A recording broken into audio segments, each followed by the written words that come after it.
یہ بات ہی آپ چھوڑ دیں کہ کوئی آپ کو کچھ کہے گا نہیں، یہ چھوڑ دیں۔ مخلوق تو اس طرح کی بات ڈھونڈ کے لاتی ہے کہ انسان پریشان ہو جاتا ہے کہ یار میں یہ کر سکتا تھا، میں نے کیا نہیں، اور جو میں نے کیا نہیں وہ تو نے میرے کھاتے ڈال دیا ہے۔ دو لوگ بیٹھے تھے نا حرم مکہ میں، ایک صاحب کہہ رہے تھے کہ میرے اوپر وہ بدر میں جو قتل ہو گئے کفار، ان کا ذکر چل رہا تھا، تو دونوں گفتگو کر رہے تھے بدر میں ہمارے اتنے لوگ مسلمانوں نے مار دیے۔ تو ایک ان میں کہنے لگے کہ اگر میرے اوپر قرض نہ ہوتا اور میرے چھوٹے چھوٹے بچے نہ ہوتے تو میں تو تلوار لے کے جاتا اور مدینہ شریف جا کے معاذ اللہ بدلہ لے آتا۔ دوسرا کہنے لگا میں دیتا ہوں نا تیرے بچوں کا خرچہ بھی اور میں تیرا قرضہ بھی اتارتا ہوں، تو جا۔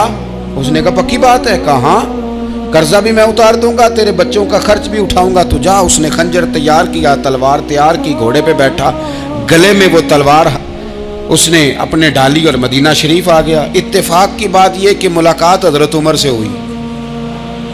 جناب عمر کہنے لگے مجھے تیری نیت ٹھیک نہیں لگتی۔ پکڑا کدھر آئے ہو؟ کہنے لگا میں تو بدر کے قیدیوں کے بارے میں بات کرنے آیا۔ فرمایا تلوار لے کے چل تجھے حضور کے پاس لے کے جاتا ہوں۔ نبی کریم کی بارگاہ میں لے گئے تو حضور فرمانے لگے کیسے آئے ہو؟ کیسے آنا ہوا؟ کہنے لگے جی میں تو بدر کے جو قیدی آپ کے پاس ہیں ان کی بات کرنے آیا تھا۔ تو حضور فرمانے لگے چل پھر باقی کی میں سناؤں۔ خیال آیا مسلمان نیک و بد پہچان جاتے ہیں، محمد آدمی کے دل کی باتیں جان جاتے ہیں صلی اللہ تعالی علیہ وسلم۔ فرمایا میں سناؤں؟ حضور کیا؟ فرمایا تم اور فلاں بن فلاں وہاں بیٹھے ہوئے تھے نا حرم مکہ میں فلاں پہاڑ کے ساتھ ٹیک لگا کے، اور تم نے یہ کہا تھا نا کہ قرضہ نہ ہوتا، بچے چھوٹے نہ ہوتے تو بدر کے مقتولین کا میں بدلہ لیتا۔ یہ سارا کچھ طے کر کے پھر آئے ہو تلوار لے کے، اور یہاں کہتے ہو میں قیدیوں کے بارے میں بات کرنے آیا تھا۔ اس کے تو پسینے چھوٹ گئے، وہ تو بے حال ہو گیا۔ اس نے کہا اس کا تو سوائے اس کے اور میرے کسی کو نہیں پتا، اور اگر آپ کو پتا چل گیا ہے تو پھر آپ اللہ کے سچے رسول ہیں۔ تو حضور اگر آپ کو پتا چل گیا ہے کہ میں قتل کرنے کے ارادے سے آیا ہوں، میں معاذ اللہ بدلہ لینے آیا ہوں، اللہ کرے آپ کو سمجھ آئے میری بات کی۔ یعنی ایک تو یہ ہے کہ بندہ وہ پکڑا گیا ہے، اور ایک یہ کہ کسی کو پتا چل گیا ہے کہ یہ اس کام آیا ہے۔ پھر لوگ جب معافی دیتے ہیں تو بڑی کہانیاں سنا کے دیتے ہیں، ایسے نہیں دیتے۔ حضور اب آپ کو پتا چل گیا ہے تو کیا کریں گے؟ تو حضور فرمانے لگے تو بتانا تیرے ساتھ کیا کریں۔ اس نے کہا کہ میں نے سنا ہے آپ معاف بڑا کر دیتے ہیں۔ یعنی یہ گھر سے کوئی پیار کرنے نہیں آیا، پھولوں کا گلدستہ لے کے نہیں آیا، تلوار لے کے آیا، لیکن یہ میرے محبوب کا حوصلہ ہے، اور آیا بھی عین مسلمانوں کے بیچ ہے، جو چاہیں اس کے ساتھ کر سکتے ہیں۔ اس نے کہا معاف کر دیں، تو حضور نے فرمایا جا میں نے معاف کیا۔ حضور نے معاف کیا۔ وہ کہتا حضور معاف کر رہے تھے اور رب میرے دل میں ایمان کو تازگی عطا فرما رہا تھا۔ حضور نے معاف کیا اور میں نے کلمہ پڑھنا شروع کر دیا۔ ایسے لوگ سامنے کھڑے ہو گئے فتح مکہ کے دن کہ جن کے چہروں سے ان کی زیادتیاں عیاں ہو رہی تھیں، ان کے ظلم چھلک رہے تھے چہروں سے۔ حضور کے سامنے کھڑے ہیں، کانٹے بچھانے والے بھی، روڑے مارنے والے بھی، گلے میں رسیاں ڈال سارے کھڑے ہیں۔ حضور نے فرمایا بتاؤ تمہارے ساتھ کیا سلوک کروں؟ انہوں نے کہا آپ کریم ہیں۔ تو حضور نے پتہ کیا کہا؟ قرآن پاک میں ایک سورہ یوسف ہے، کچھ لوگوں کو لفظ یہ قصہ بھی بڑا برا لگتا ہے، تو اللہ فرماتے ہیں نحن نقص علیک احسن القصص، محبوب ہم آپ کو ایک سونا قصہ سنانے لگے۔ اس کو اللہ نے قصہ کہا، سونا قصہ، سورہ یوسف کو۔ تو سورہ یوسف کیا ہے بھلا؟ ذرا انداز دیکھیے سورہ یوسف کا۔ پہلے حضرت یوسف لاڈلے ہیں باپ کے، لاڈلے، پھر اسی جناب یوسف کے منہ پہ تماچے ہیں، پھر وہی جناب یوسف کنویں میں ہیں، پھر کنویں سے بچ گئے۔ کنویں میں گرا بھی بندہ کبھی بچتا ہے، بچ گئے، اللہ کی شان ہو تو بچ جاتا ہے، بچ گئے۔ فرماتے ہیں میں نے سمجھا بچ گیا ہوں، جب بچ گیا تو بڑی تکلیف ہوئی۔ بھائیوں نے کہا ہمارا غلام ہے، ہم نے بیچنا ہے۔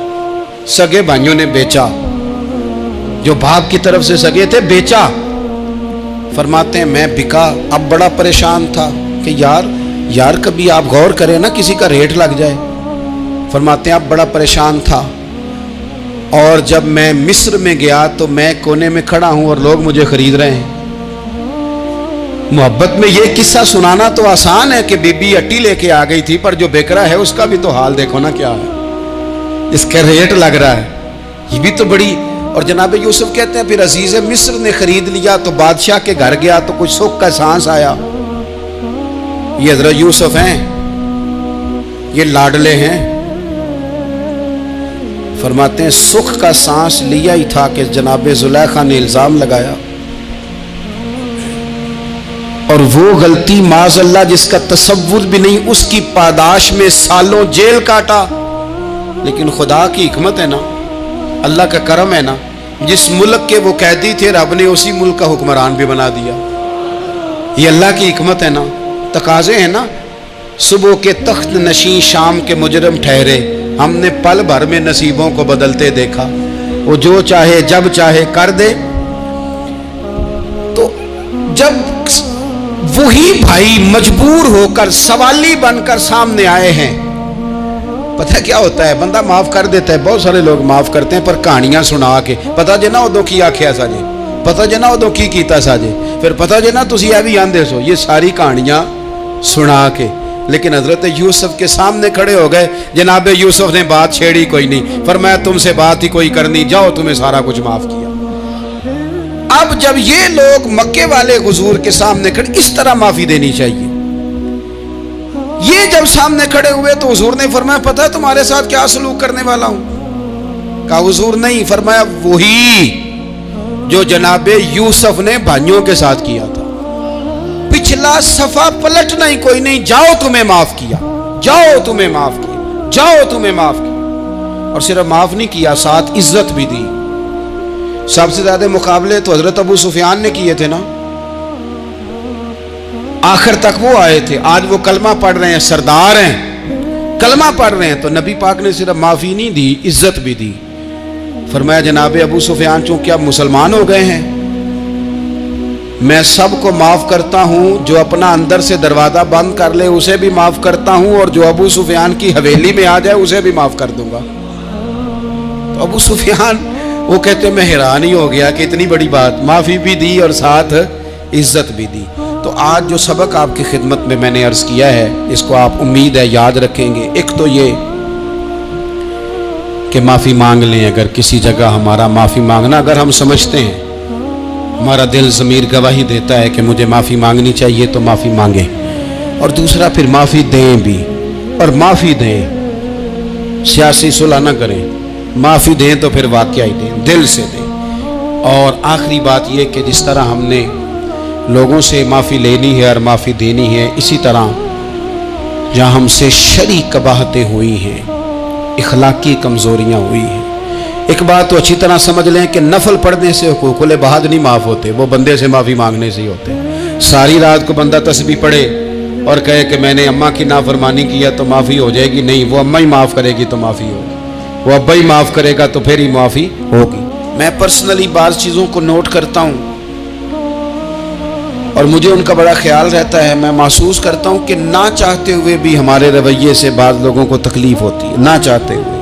تو حقوق العباد کے مسئلے میں ہم زیادہ کمزور ہو جاتے ہیں. آج یہ سوچنا ہے کہ وہ جو میری ذمہ داریاں ہیں، جو شریعت نے، دین نے، اسلام نے، اور کچھ میں نے خود کہیں شاگرد بن کر، کہیں ارادت مند بن کر، کسی جماعت کا ممبر بن کر، کسی مسجد کی ذمہ داری لے کر، کسی ویلفیئر کام کی ذمہ داری لے کر، کسی غریب کی ذمہ داری لے کر، کسی مزدور کی ذمہ داری لے کر، جو میں نے اپنے اوپر خود چیزیں ضروری قرار دے لی ہیں، میں ان میں کہاں تک کامیاب ہو سکا ہوں. اپنی ذمہ داریوں کا حضرت معاویہ بن خدیج رضی اللہ تعالیٰ عنہ ایک صحابی ہیں، وہ فرماتے ہیں کہ مجھے حضرت عمر نے کہیں بھیجا تھا جہاد کے لیے، تو میں وہ کامیابی کی خبر لے کر دوپہر کو لوٹا. تو عرب شریف کے اندر چونکہ گرمی زیادہ ہوتی ہے، میں نے مناسب نہیں سمجھا کہ میں حضرت عمر کو دوپہر کو جگا کے خبر دوں کہ حضور بے فکر ہو جائیں، اللہ نے کامیابی دے دی.